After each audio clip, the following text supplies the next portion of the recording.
యేసయ్య లేడనుకుంటున్నావా? వదిలిపెట్టి పోయాడు అనుకుంటున్నావా? ఎందుకు వెళ్ళిపోయాడు? ఆయన ఒక మాట అన్నాడు, నేను మిమ్మును అనాథలనుగా విడువను, నేను మీ వద్దకు వత్తును, నేను యుగాంతము వరకు సదాకాలము మీతో కూడా ఉందును.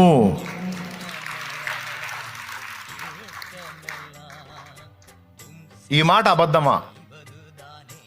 చదవండి, ఏమైంది చదవండి. ఆ మాట నిజమా అబద్ధమా చదవండి. మత్తయి సువార్త 28వ అధ్యాయం ఆఖరి వచనం చదువు. ఇదిగో నేను యుగ సమాప్తి వరకు సదాకాలము మీతో కూడా ఉన్నానని వారితో చెప్పాను. అది దేవునికి స్తోత్రం కలుగును గాక. వారితో చెప్పాడా?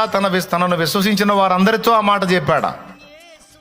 వారితో చెబితే వారి వరకే ఉంచుకునేది ఉండే ఆ పేపరు, ఆ మాటలు.